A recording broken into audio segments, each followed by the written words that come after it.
When I was a kid, I discovered that I had great prestige in the neighborhood. My friends could ask me to draw anything, which turned out to be, almost in all cases, naked ladies. They would describe the exact position and physical characteristics, and I could do that on request. Sort of a short transition between that beginning and what eventually became my career.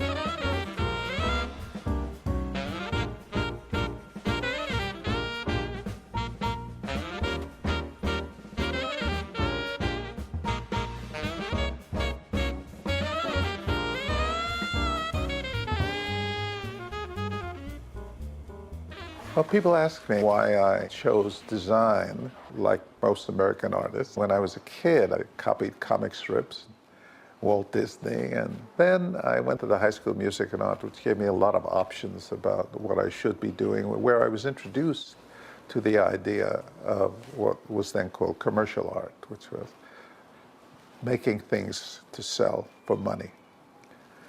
At the same time, parallel to that was this other idea of fine art, which was about some other kind of value.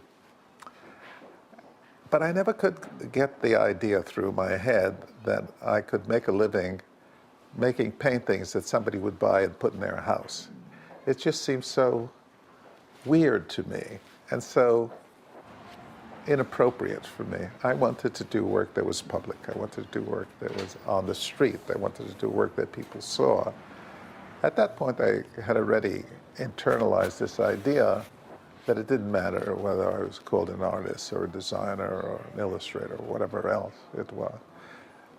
The core value was always the act of making things and the transformation of an idea that you hold in your mind that becomes real or material.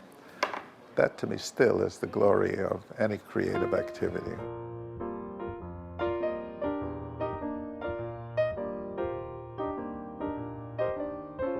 As the creator of I Love New York and the moving sequel that followed 9/11, he may be the best-known graphic designer in the world, but they don't begin to even hint at the impact and significance of Milton Glaser's work.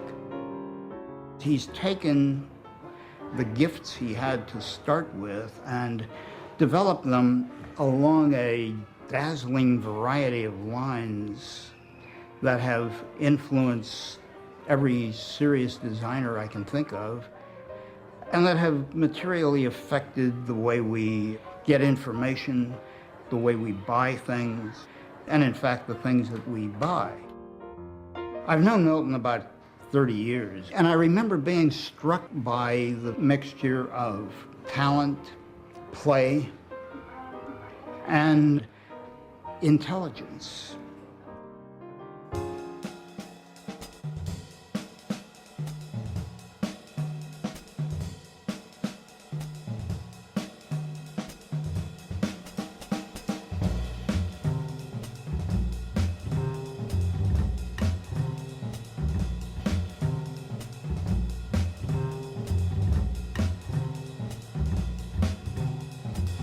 I love doing posters. In fact, all designers love doing posters. Most of the time, you're working on 5.5 by 8.5, and suddenly you have this enormous landscape, which just gives you a different kind of opportunity and presence.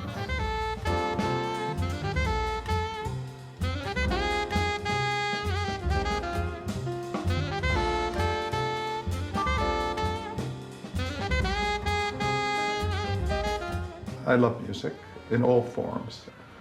So I'm very responsive to music experientially. I love to dance when my feet would still obey my brain. And I think that idea of movement and a rhythmic response has something to do with the way you draw and the way you make things. I always tend to think that the affinities between all these forms are very constant.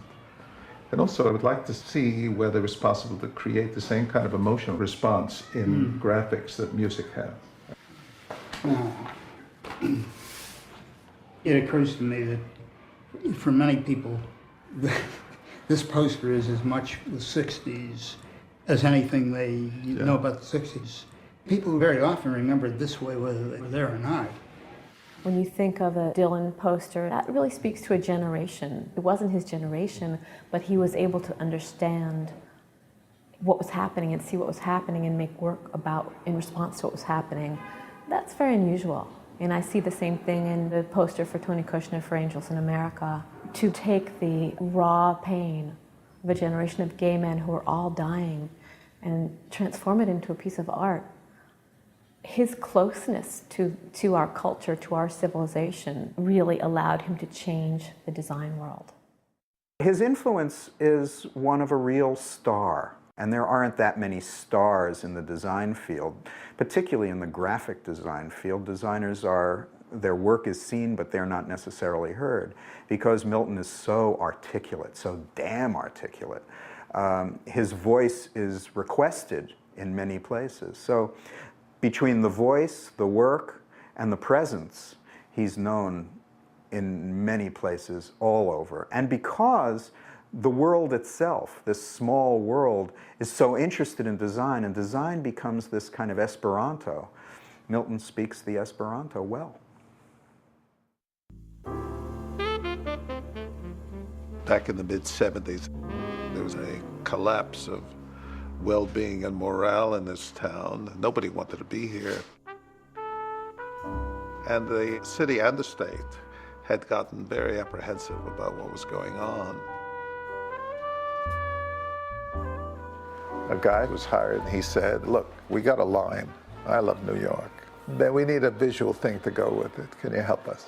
So he did a funny thing with 2 lozenges, and it was just typographical. And that was the end of the job, I thought. And then a day or 2 later, I was in a taxi, and I very often carry a scrap of paper with me. I say, you know, there's a better way to do that. I, heart, yeah, that would be better. The world was waiting for it. I explained to students in terms of understanding communication that the creation of a puzzle is one of the tools that you have to make people understand things. When they activate the mind to try to figure something out, the likelihood is that they will remember and respond to it more than if they're told something directly. And in the case I Love New York, which seems so simple, I is a word, complete word in itself. Heart is a symbol for a feeling, and NY are initials for a place. And because of that simple little trick of activating the problem-solving impulse of the brain, it stuck in people's minds. They saw it once, they remembered it.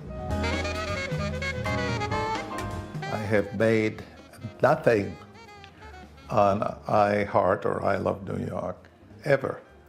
There have been no cash rewards as a consequence of doing it. On the other hand, it really makes me feel very, very proud to have taken part in that shift in the city's consciousness from being indifferent to itself to realizing we love this place.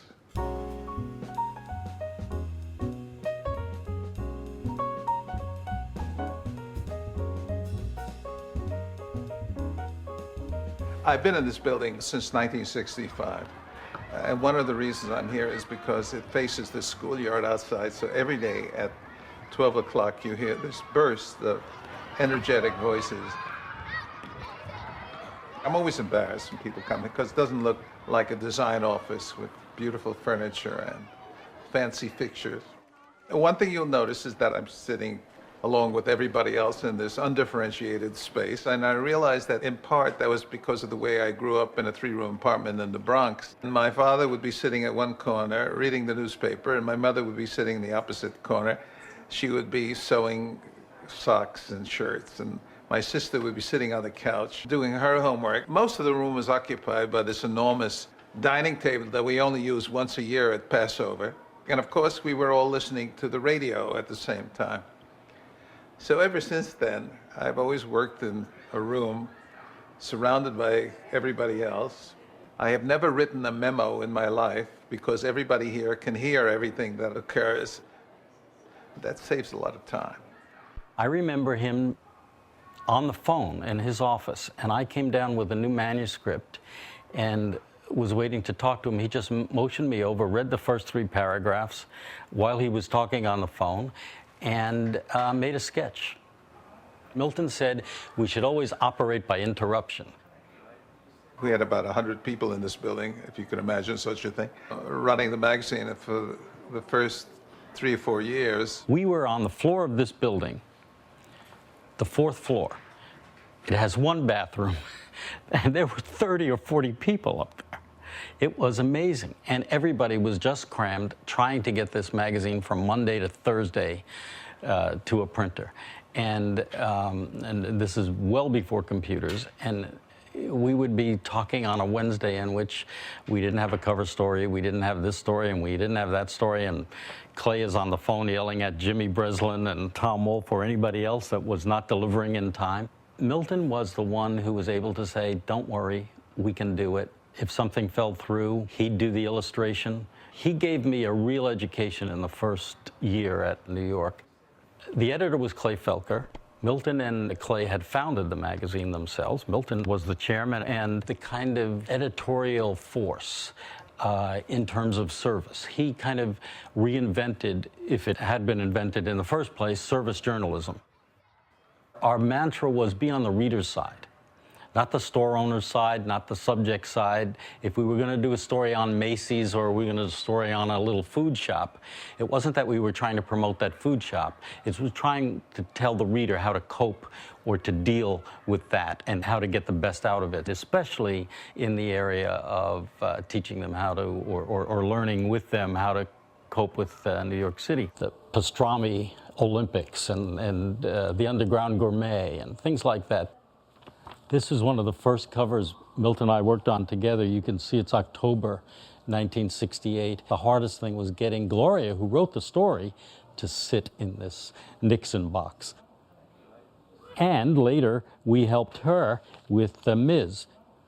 There's one thing that, to this day, Milton and I were too stupid to realize then. Here we have this magazine that Gloria created, and we're presenting. It should have been a woman's hand holding this magazine, and it's not. What you had in New York Magazine was what was happening in New York City, what was alive and kicking in New York City, and what energy was flowing through, and what food was coming through, and what dance was coming through. And you still see that in New York Magazine and Time Out. It's a way of thinking about life where, without a filter, really. And you see that in every magazine in every major city in the world. But it's really only one tiny example of the way that he's changed our lives. And so the building has had a bit of history connected with it. It's kind of a bit of a collective. Now I have a little business with Walter Bernard. We do editorial design upstairs. And we've done many, many magazine and newspaper projects together. And we still do. And Mirko Ilic, we worked on the design of Descent together. And while I once had a very big studio, when I was doing supermarket work, we had 45 people here, but it did not make me happy. I like the scale of the work as we now do it. We have very talented people at the studio, the kind of people that you want to surround yourself with. We are doing a new identity under the pressure from these young people who say we are perceived as being fuddy-duddies. I'll show you our old identity, which was based on Russian constructivism. you see that, contrary to most designs, that this emphasizes perhaps the least important thing, which is the number on the building. It obliterates everything else. Anyhow, we always liked this because it was perverse. So I did this poster for a lecture I did, but I thought there was something nice about the symmetry of my name, Milton Glaser. With Molly, we did a little version of it just in one color. I'm interested in work that doesn't exactly look as though it was designed, that it sort of looks as though it happened. I always like that idea that people have to work to understand what you're showing it. In 1996, we were asked to redesign Fortune. When we finished, John Huey, the editor, called and said, it's time to rethink the Fortune 500. So Milton and I literally sat over here working on 500, and we were both trying different things, Milton on paper and me on the computer occasionally. And I had this thought of only doing it in type, writing out the Fortune 500. And while it was very intriguing, it didn't have power from a distance. And Milton and I had also been playing with various ways of doing the big 500, and while some of them were really nice, they also simply said 500. And Milton said, why don't we combine the big number 5 and the word 100? Well, it has been used every year since. It is now the 10th anniversary of that cover. As John Huey says, it's Eustace Tilley, and each year it's used.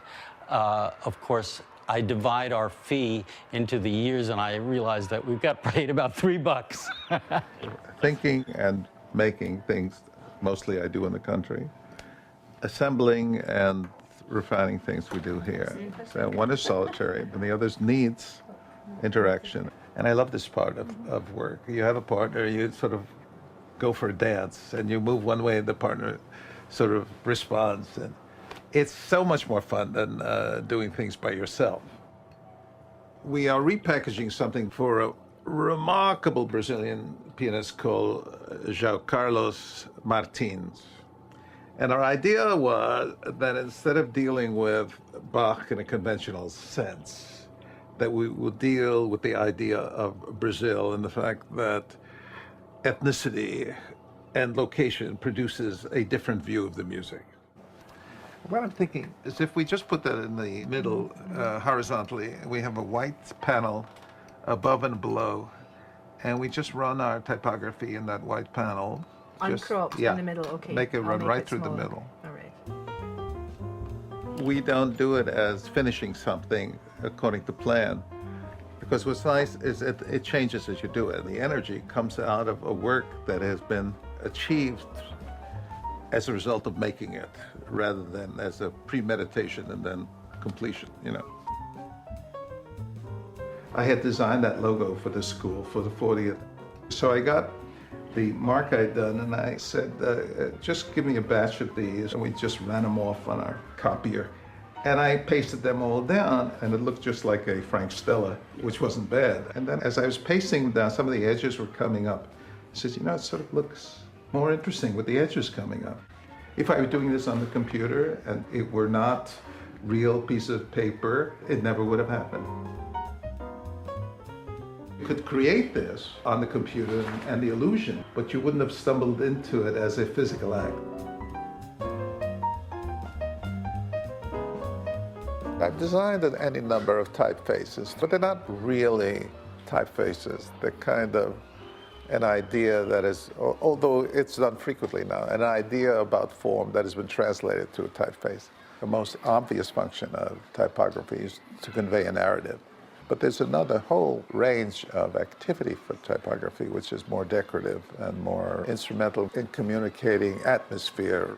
Well, I do a kind of novelty faces, which have a sort of premise and then are used for a headline or something else. It's a modest intervention into the world of typography.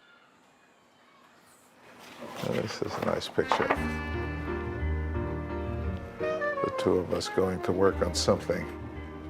He was great. I had an odd friendship with Fallon.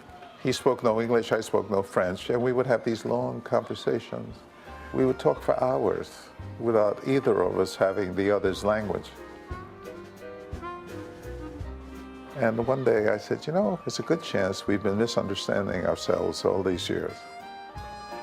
So to celebrate that misunderstanding, we said, let's do a book where I start a drawing and you continue it, and then I continue your drawing and you continue mine. And it's a series, to some degree, of misunderstandings. A little bit like a series of improvisations. It's like you get a theme going and you just do variations on it. But it sold very well in Europe. And of course, for me, it really is a document of my love and affection for a wonderful friend.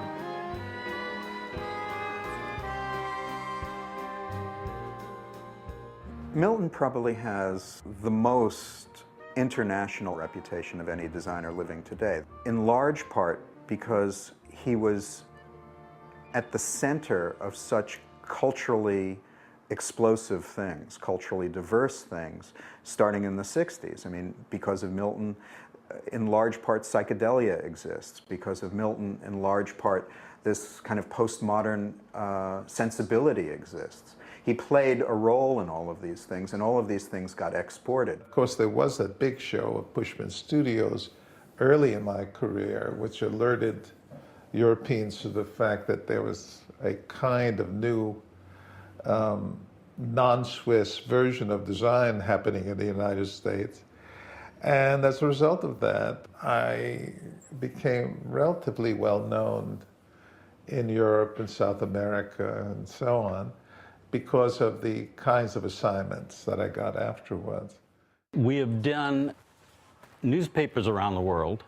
We've done La Vanguardia in Barcelona, ABC in Madrid, O Globo in Rio. We did Espresso in Rome twice, Barron's twice. In France, we did L'Express for Sir James Goldsmith, who also owned a literary magazine called Lire, which we did. And there were innumerable others, Business Tokyo in Japan. There was a time when I was popping back and forth to Europe often, and other places as well. I would think that one thing that travel did was simply amplify what was already present, which was an appetite for whatever the surroundings offered, whether they were cultural or visual or whatever else. I mean, you can't very well go to Barcelona and see Gaudi and come back unchanged. I mean, there are some things that travel just affects your nervous system so much that there's nothing that you can do to avoid it without even consciously wanting to emulate something. I would say in that way, travel penetrates your consciousness, but not in a rational way. A woman in Milano named Cristina Taverna decided to go into the publishing business, and she thought she would publish the Divine Comedy. And I was disappointed because I wanted to do Hell, but then I realized Purgatory is much more interesting because that's where we are now. At any rate, I decided to do it in monoprints, which I hadn't done for many years, and so I took a course in Woodstock. The interesting thing about a monoprint, and the name itself reveals its limitation, is that you can only get one. Except if you do it on pieces of paper, you could rearrange it in the process of re-inking it so that it gives you a very nice way of doing a second version, but what you can't do is another print of the same thing. Works that are too preconceived tend to go dead. They become inert and less lively. Work that responds to the peculiarities of the moment tend to be more energized. Mm-hmm. So some of those surprises are happy surprises. Oh, absolutely. You have both experiences. You know, sometimes it's much better than you thought it was going to be. Like life itself, sometimes it's much worse. That's right. I love doing Purgatory. Perhaps the best things I've done in my later life, basically because they were dark. But I like the drama of the dark, and I like the idea of the conflict between good and evil. Finally, you get to a point where you realize everything is related to its opposite. That if you have light, there has to be darkness. If there's truth, there has to be lies. I mean, everything is defined by its opposite, and they both require exploration. I mean, if you simply do a drawing, a simple drawing, you're already dealing with questions of dark and light, right?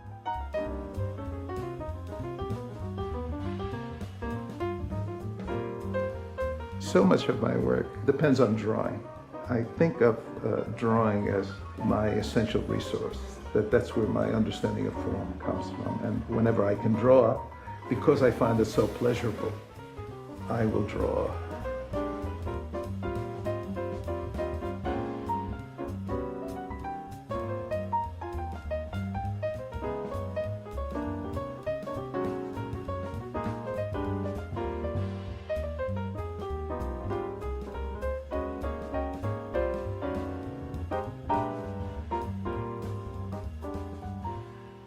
You could just sit down in front of a piece of paper and you would start right away. What is it about drawing and line? I am a great believer in drawing as a way of understanding the world.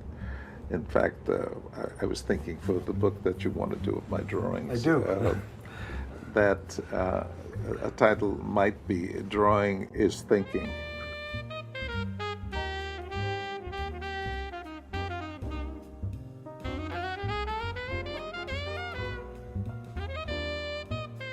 The idea is to make the hand do what you want.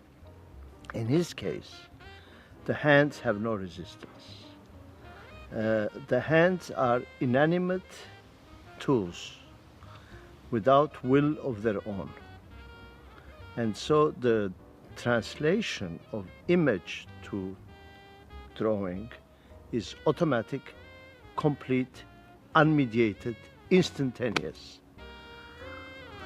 To see it at work, well, it's funny, you know, one of the great things about being able to make pictures and drawings, that it makes you feel like you're really like God. This drawing derives from a photograph of Monet and family, and all I really did was I put a snake in the foreground that clearly wasn't there. But I must say that it transforms everything. Once the snake enters it, you see everything shifts.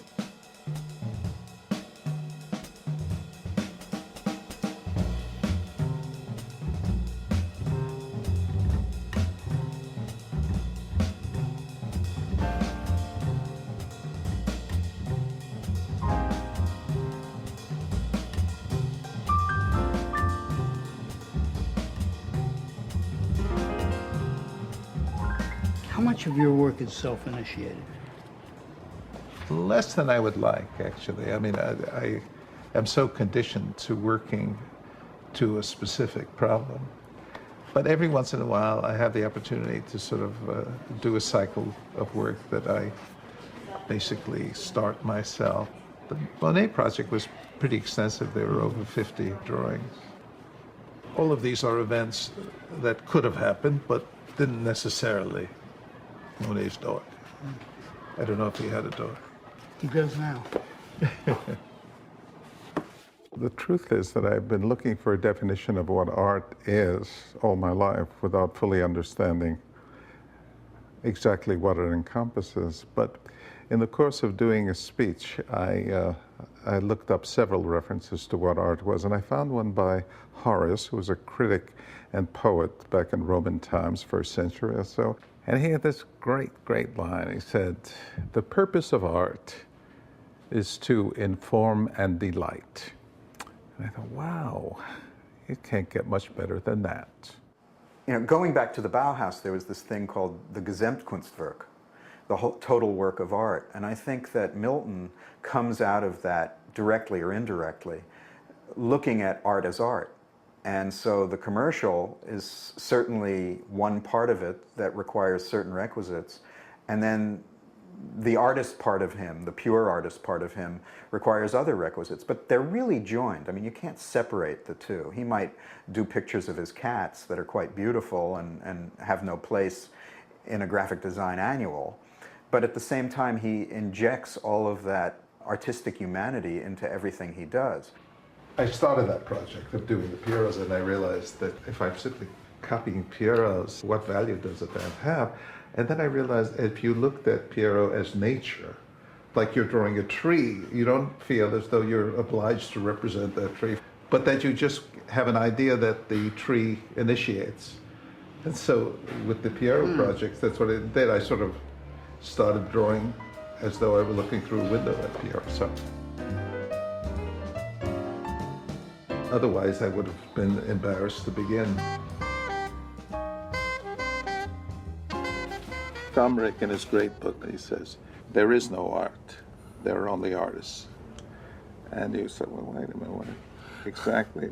And what he meant, of course, is that what art is becomes defined generationally. Everybody sort of redefined what art is because there's no there, right? There's no there. It is, in fact, what society determines at any moment in history.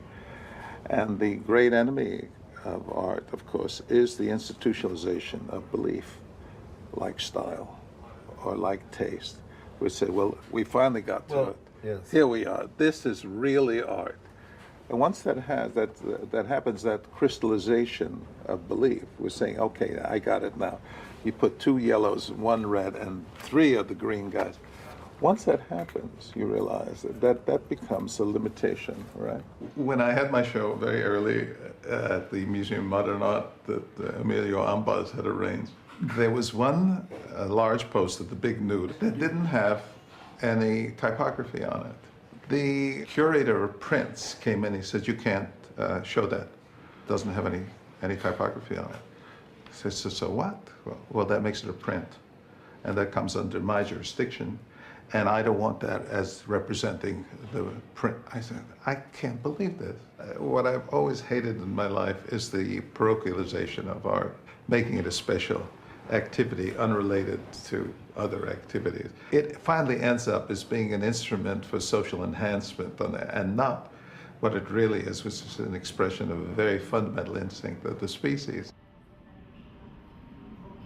There's a wonderful book that I have quoted for most of my life by Lewis Hyde called The Gift.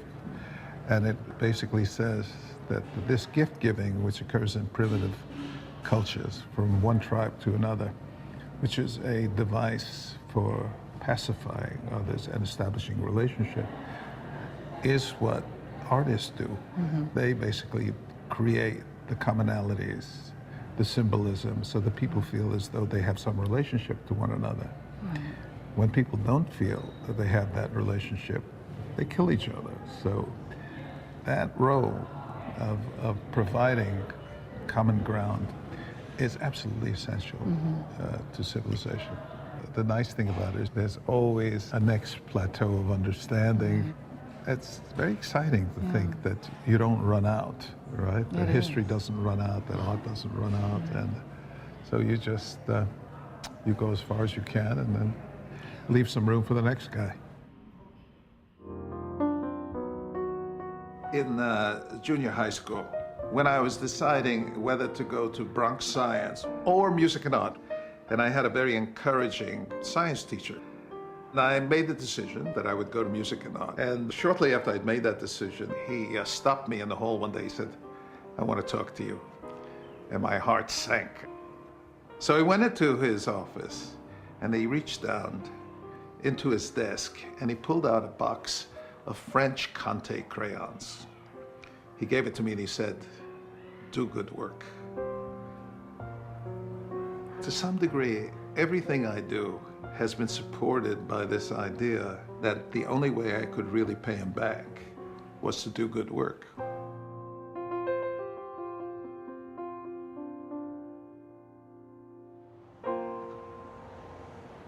Well, this is my old high school, a high school of music and art. I received an exceedingly good education there.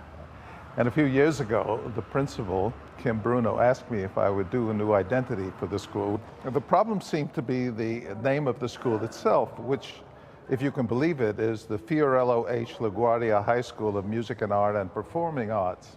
My suggestion was that they change the name to LaGuardia Arts. And on that basis, I proceeded to design a logo that is based on the idea of musical score, and it is the only logo that can actually be sung. La. I entered the school at 15 because I came from junior high school. And from there, I got into Cooper Union. And I must say, I received a wonderful, wonderful education. Well, Pushpin grew out of an attempt to recreate the spirit and the energy of Cooper Union while we were students there. It was years later, after I had come back from Italy on my Fulbright, that we all decided we would like to continue to work together. Pushpin gathered together some very demonstrative personalities, Milton Glaser, Seymour Quast, as the leaders. Ed Sorel was involved and others. And it created a stylistic buzz. It created an attitude. Pushpin was like the epitome of fun in design. We worked at it from a different point of view. It was an eclectic point of view that celebrated ornament and drawing and narration, all the things that the modernists taught us to hate. In that sense, Pushpin opened a door into eclecticism that no other firm had done, and did so in a sophisticated way.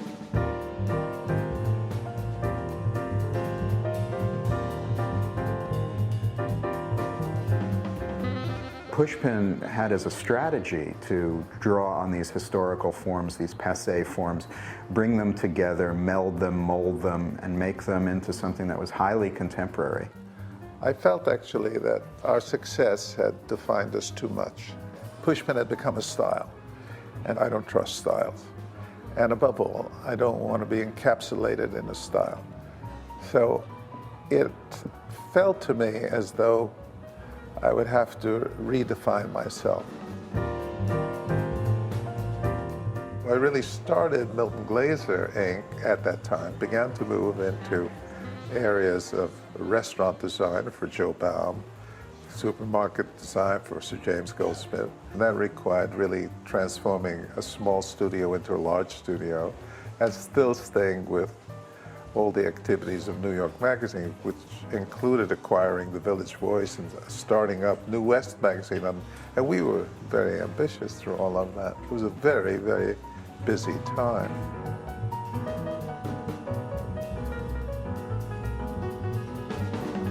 And that kept me going for a good long time until Murdoch bought New York and we left.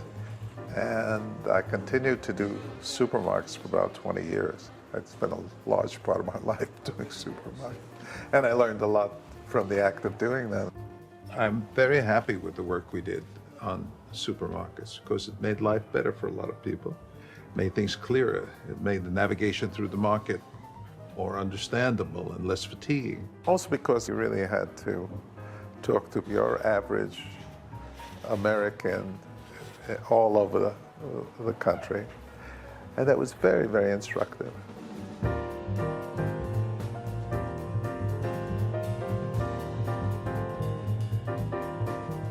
A lot of the work we do is sort of aimed at a thin hierarchy of design-interested personalities and other designers and fancy people and so on.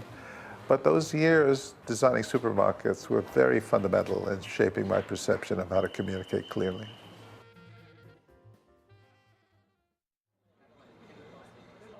At that book event, at least 8 people came over to me at the event in publishing who said, I studied with you back 40 years ago. I love to teach. I don't think I have an obligation to teach. I teach because I feel better when I teach as when I don't teach. But I think what you've done, and in this presentation, you've really got there. It is withholding. It doesn't give you everything. It's just one of the secrets of design. People always ask me why I teach, and of course the fact that people ask that question in itself just indicates the kind of low voltage contempt that teaching is actually held in America. The idea of being a teacher is that you've got to pass it on. You learn something, you develop some insights, your experience can be transmitted, and that is the nature of civilization. Milton's summer program is a monumental experience for anybody who comes into the programs. He draws people from all over the profession. This is not somebody just coming to school. These are people who've been working for years. And what he does is he gives them this wisdom as well as tests them. His curriculum is a constant, let's call it boot camp. I mean, he takes a problem and he has people solve it in a very short amount of time. So it's really testing both sides of the brain at once. And if they can succeed, great. If they fail, even greater, because then you get his wholehearted wisdom. I took his class when I was 17. I began to realize we were not designing objects like book covers. We were redesigning the world. I don't think I've ever heard him say we have a responsibility. It swims into the consciousness by his actions. To have spent time with him and not feel responsibility would have been to not be paying attention. The ripple effect that Milton has had is enormous. People who come out of those programs, there are certain epiphanies that they have, and they go back into their jobs with this new inspiration. Or, as our students do, they go back into the world with a toolkit that they can draw on at any given time. It's not a specific thing necessarily. But in the case of one of our students, Deborah Adler, her thesis project was to repackage and redesign prescription drugs. My grandmother was taking an antibiotic, which is what my grandfather was taking. Her name is Helen Adler, and his name is Herman Adler. She accidentally took his drug, which was a higher dosage. Nothing bad happened other than the fact that she got dizzy, but it was enough to make me aware of the packaging. At one point, we thought it should be something that the federal government would mandate, and it wasn't going to happen. The government would never get behind it. It would take 35 years for anything to happen and so on. So I had a connection to Target. Who then ultimately bought the whole concept and rolled out a new prescription drug package that has become the paradigm of design in the service of society, in the service of culture. I mean, without Milton's aid and enthusiasm, this would never have happened. And this is the highest bar. There are middle bars where, thanks to Milton, people are just practicing in a different, more thoughtful way. It's not about design as service, it's a design as cultural value. I learned a lot about teaching from studying with Giorgio Morandi years ago. What the students get from a good teacher is not instruction. What they get is a demonstration of someone's view of life. I mean, that's what you teach. You teach a way of perceiving the world. His entire life was about the work. There was nothing else.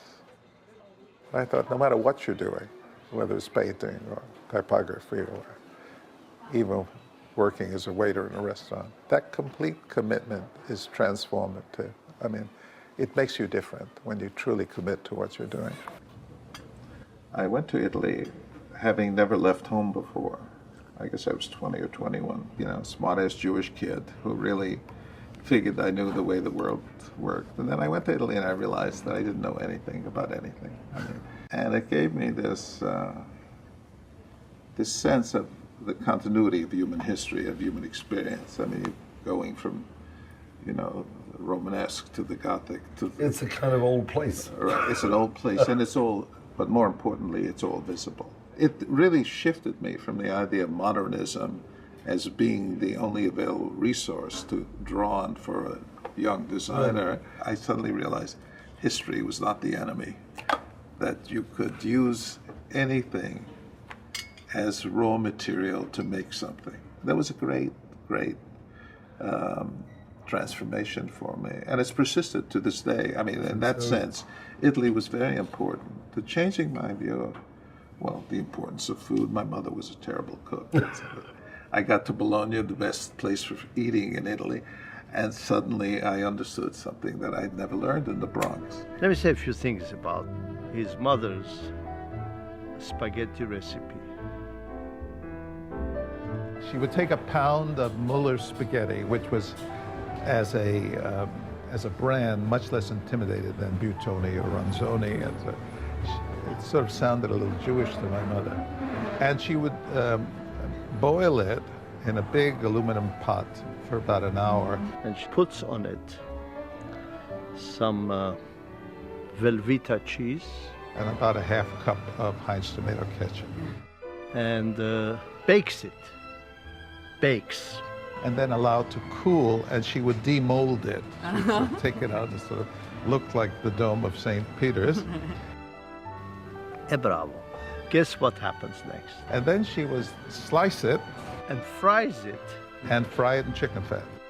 From that to Ristorante Diana in Bologna, it's a long way. It's a very long way. One thing I can tell you about Milton is that he loves food, and he loves to have lunch.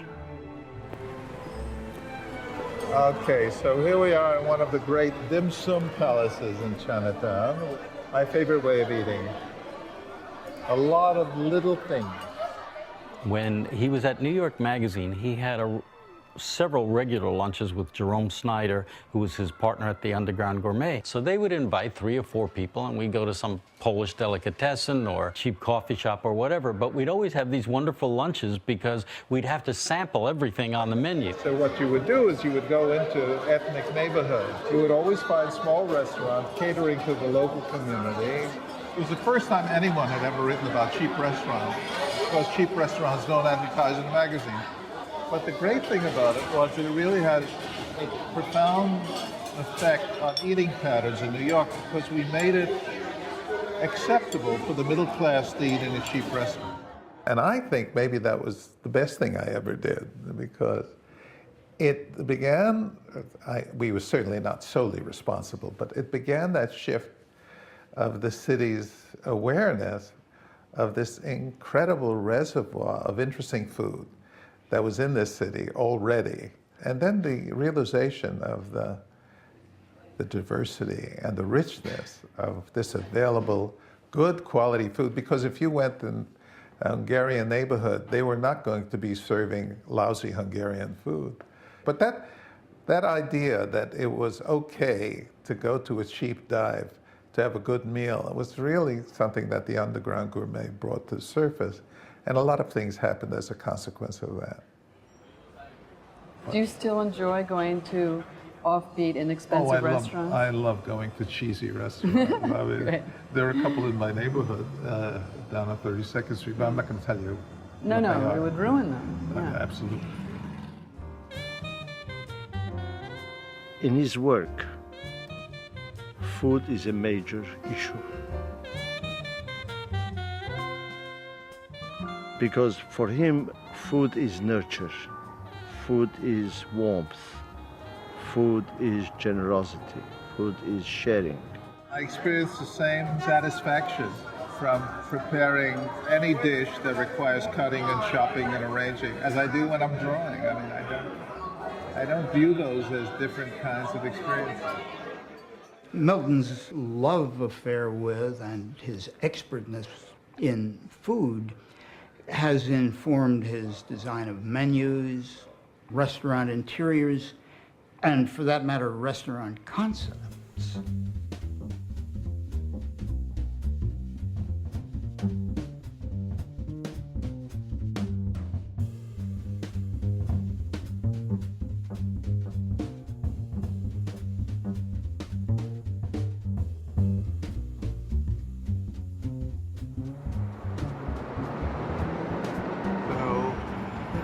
The big nose. This was a disreputable old Irish bar, and to Shelley Fireman's credit, he saw that it was a unpolished diamond, and so we completely ripped it apart and designed it so that it would have a series of unfolding experiences. The bar, informal and friendly. We have the Grand Room, which is a paraphrase of the Accademia where I studied in Bologna. So you have this skylight, this north light. I hired a painter named Elliot Levine to do these fake Renaissance details. And then I also commissioned a friend of mine, Jordan Steckel, to do enlargements of details of the body to signal the idea this is an art school. I don't know how many people get that.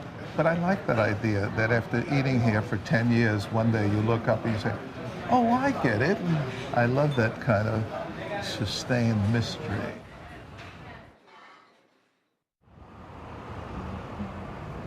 This thing, I guess they've remade into fancy apartments, huh? This whole building, that's a new development. It really was once a refuge for people who couldn't pay adequate rents. got our apartment, which was a floor through, for $135 a month. That wouldn't get you very much in New York these days. Well, here is a sadness. I was going to show you my old building. It's gone. 54 St. Mark's Place used to be here. Gone. Absolutely, completely gone.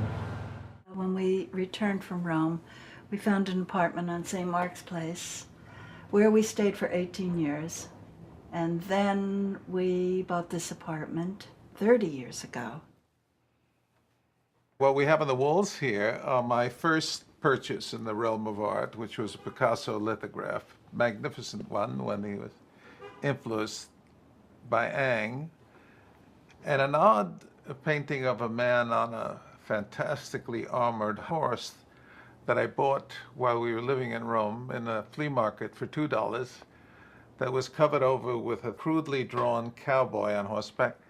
I took it up to the house. I told Shirley, we have something under this, and I think it might be Uccello.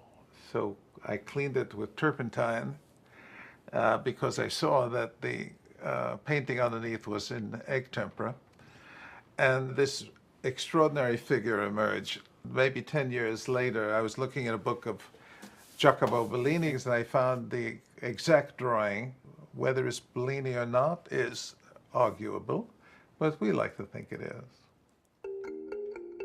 Of all of the things that we've collected, the African has lasted longer and deeper.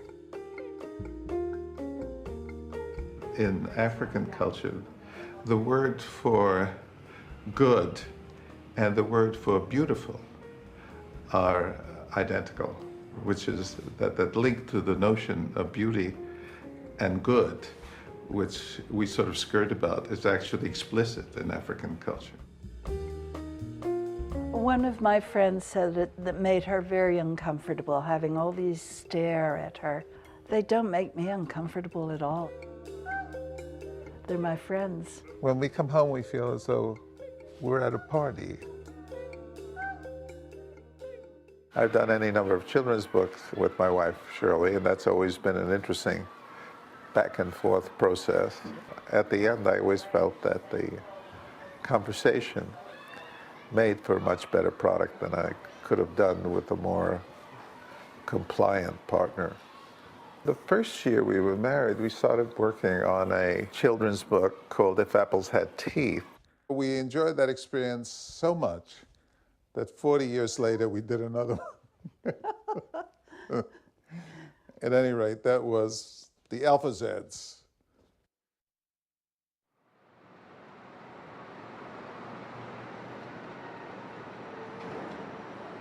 We helped in the color palette. We designed the basic logo and all their communications. We designed the landings. Oh, this is a wall made of steel, but gilded in copper. And it reflects all the light coming in through the windows, and then at night has very different characteristics. It's basically based on the Tibetan cloud drawings that I discovered, and then rolled so that the forms would open up. All along the way, we had no idea what it was going to look like until it was installed. It has a very different character. Very beautiful. At very this size, mysterious. right? I mean, this opportunity was great to actually learn more about Tibet, particularly, and the Himalayas. I mean, my interest has always been not about the differences in art, but their commonalities. And what you find is whatever you learn goes into the next project. So I don't look at these so much as being separate things, but rather as a kind of continuum. I've always had an interest, at least, as most people do, in what is called the spiritual side of life. I mean, that intersection between religion and belief and making art and a sense of community and all those things that involve a departure from the material world. All of that has shaped the kind of interest, even though it hasn't coalesced into hard belief. I think you have to hold your beliefs lightly. Unexpected pleasure. Peter, you know George Lang. I do. About 1990 or so, my friend and partner, Ronald Lauder, decided to buy something extraordinary in Budapest, this incredible restaurant complex called Gundel. And the first thing was, you know, what's going to be the logo? And of course, the first thought I had was Milton. And I found a letter and a menu and a couple of other things from the beginning of the century, and it had an elephant on it. And Milton, about 2 weeks later, made a presentation. Amazingly, Milton, without knowing anything about it, came up with the same logo which was there 100 years ago.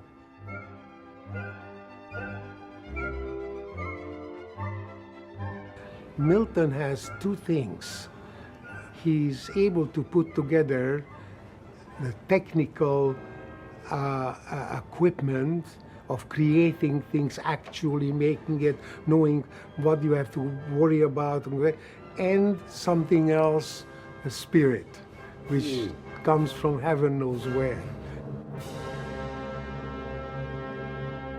When you're sitting with Milton, you have one of the graphic geniuses of not only the United States, but of the world, in my view. So I have to admit that in those first few meetings many years ago, I mean, I've been working closely with Milton since '85. He's intimidating. He can be intimidating because it's the breadth of an intellect allied with a vision. And so in those first few meetings, was I a partner in that? Probably not. I was more a disciple and a student.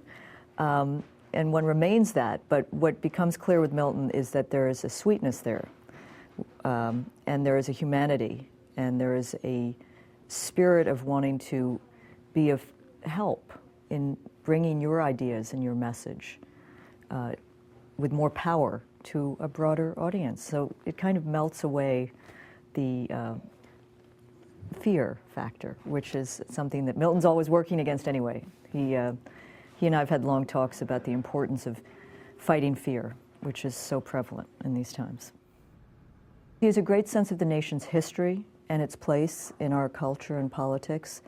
And so he has that in the back of his mind, that the redesign be in sync with that spirit. And I think the great designers have that sense of continuity and change, and Milton has that as an abiding vision. He's so articulate, so there's a great kind of dynamism between the visual product he'll show you and as he explains it. And those meetings are wonderful. Occasionally he'll email a note, which is also great to get, but to hear him explain the vision is priceless. Well, for a while now, he's wanted to work with people that he likes. He's always had that feeling, but I think at times he did things that, you know, were necessary. When I was younger, I could do anything. Yeah, you told me this was an evolving I could do problem anything. and an evolving I could make a fruit pie out of shit. Yeah. I mean, there was nothing I wouldn't, because I felt, geez, I can learn something doing this. Now I realize I can do very little with anyone where I don't feel sympathetic. There were two guys who came to see me about 15 years ago, Tom Potter and Steve Hindy. It was a time at the beginning of the microbreweries, and they wanted to call it the Brooklyn Eagle beer. And I said, first thing I can tell you is, since you can basically own the entire borough, call it Brooklyn, you have an extraordinary resonance in history. I had a very difficult time meeting this guy. The first time I called his office, his secretary, Eva, basically told me to get lost. She said, do you know who Milton is? And I said, yeah, I hear he's pretty good. I'd like to talk to him. And she said, well, he doesn't just talk to anyone who calls here. Well, we did get a lot of crank calls during that period. I mean, it sort of spurred me on, so I started calling there every day and badgering Eva. One day she said to me, you're not going to give up, are you? And I said, no, I want to talk to Milton Glaser. She said, okay, here he is, and put him on the phone. So I kind of blurted out my idea about starting a Brooklyn brewery, and Milton said, wow, that sounds like fun. Why don't you come in? We'll talk. An amusing story. And also, I don't seem to get as much work as I'd like. Well, I have to admit, I've been at so many startups that have failed. I had no idea we would get this far. Yeah. And the company is in such wonderful shape. And now we're looking to build a brewery twice as big as this one. That's fantastic. Be the next step. This was the first. A bottle that people think has a reference to the Brooklyn Dodgers, but there was no letter form that looked this way. They just had the words Brooklyn Dodgers in normal type. However, people are so convinced that it has some reference to the uniform that the association is convincing. Maybe it's time for a beer. Ah, that's a good idea. What I like, is basically working on all levels of the culture, from the high to the low. Because the idea behind all of that is that whatever the level is, excellence can always exist on that level. So a good ham and cheese sandwich is really every bit as good as a creme brulee. In fact, it's better than a creme brulee, but each form requires its own level of intelligence and passion.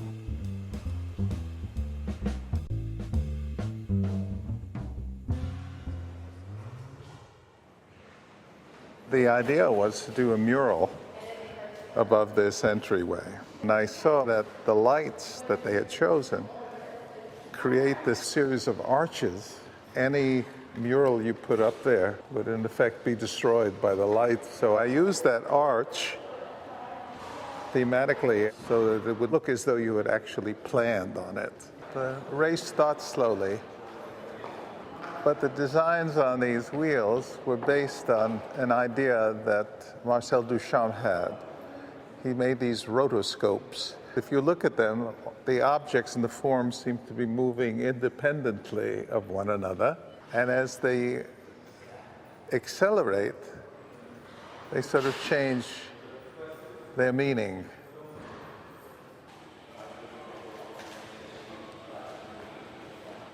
What happens in the end is that the people, the faculty, the staff, the students, are profoundly affected by what happens in the design. In the end, the most important audience, I think, is internal. The way they feel about the place makes a difference in their learning experience. So this September, Stony Brook will take over Southampton campus from Long Island University. So we're thinking of creating a kind of austere, sustainable place that is some combination of the WPA, the Peace Corps, the kibbutz. Well, here are some of the signs we're playing with for the new campus, and we introduced this idea of a little wind-powered whirligig to get the idea that we're concerned about sustainable energy. It happens you and I have been talking forever about ecological sustainability and how we get over to this generation of students. It has to be not just what they get in class, but the way their entire experience happens. And that's why you're thinking about it, is shaping of what we're doing. You're not just about pictures, you're not just about designs, you're about ideas, you're about words. We need that in the world these days, that we need a more generous view of what life and education is about. People are so anxious to sacrifice for what they believe in now that it's the right moment for this sort of thing. But potentially, at least, it could be the biggest, in terms of its impact and meaning, the biggest thing that I've ever worked on. We are in a show at the School of Visual Arts that is based on a book I did with Mirko Ilic called The Design of Dissent. More than anything else, what you feel is the energy of commitment. People really care about things that are in the air. It's so different from the persuasion and most advertising that you see that is refreshing. In New York, the design profession is mostly used by commercial purposes. That's what pays it. There is art you do free, and there is design you do for money. He has come to the conclusion that essentially the job of advertising is to lie. The saddest thing is that when people experience television and know that it's lying, let's just say, or misrepresenting the advertising that you see, they'll still go out and buy the product. And I think this has a real correlation between what has happened in American politics. A few weeks ago, I had a roll of vinyl bags in my closet that someone had bought for us at a dollar store. And it was extremely cheap plastic, so that when you pulled it out of the box, it tore, and you could just puncture it with your hand. I said, these were stupid, flimsiest. And I saw that the name of it was Super Tough Vinyl Bag. And I thought, just like book. One thing we have learned is that all you have to do is repeat it often, right?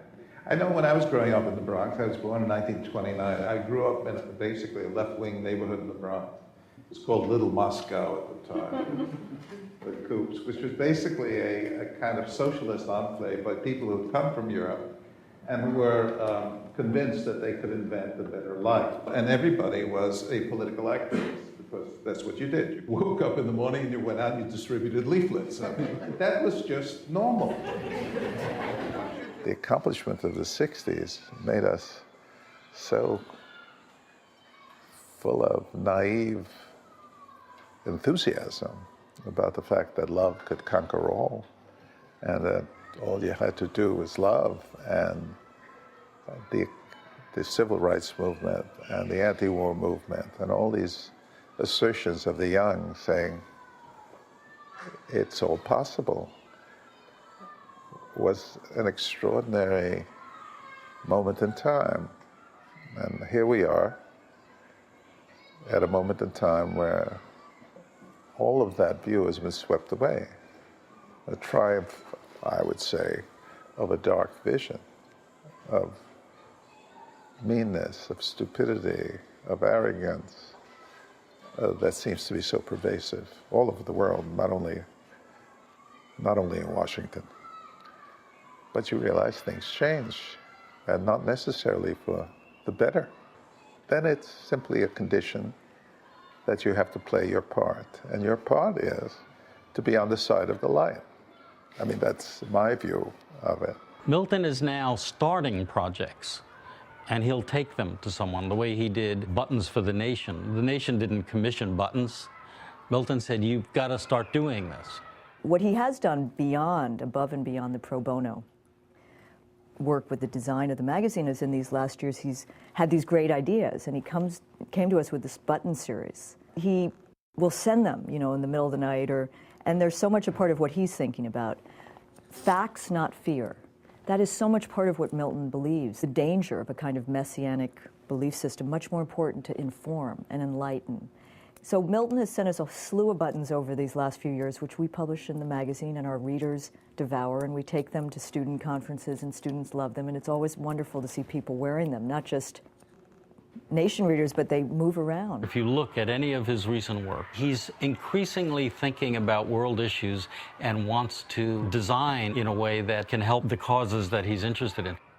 What he brings to this conversation is more than idealism. It's true eloquence. It's more than a doctrinaire philosophy. It's a humanist philosophy. And after all these years of practicing, of seeing design go up and down, graphic design go up and down as a practice of importance, he wants to imbue it with a sense of real gravitas. Starting 4 or 5 years ago, I realized I didn't have the right to be indifferent or to ignore what was going on. And since I have some talent for communicating ideas, I thought I might use that talent or else feel like a real jerk for the rest of my life. Milton, he's got qualities and characteristics that are both great and contradictory. He and his wife lead a perfectly private life. He has a house in Woodstock, New York. He reproduced Claude Monet's studio. So he's very, very private in his personal life. But he's the most public man in New York, but public for the public good. It isn't possible for me to separate my work from my life in general, and certainly not my life from this city. Here you have these extraordinary strands of differences existing simultaneously and in some curious way advantageously towards all of the people who live here. There really is nothing like it. I mean, New York does the job that America is supposed to do. It really takes everybody and not only accepts them, but responds to them. That's a big deal. I mean, if you come to New York from another place, nobody forces you to become a New Yorker in terms of an attitude or a spirit. The city is enormously accommodating, not to mention the extraordinary gift that the city gives you of education. I mean, this is the best town in the world to be educated. The number of schools, the amount of free events, lectures, classes. I mean, no place on earth you can study anything that you want, anytime, anywhere in the city. All of these opportunities, being able to go to the Metropolitan, being able to study at the Art Students League, being able to go to superb high school like the High School of Music and Art, all of that sort of contributed to my well-being, to my understanding, to my history, to my passion. I mean, it's not possible. It would not have been possible for me to have been what I am and to have done what I've done any place else on earth. I mean, this is the town that made it possible.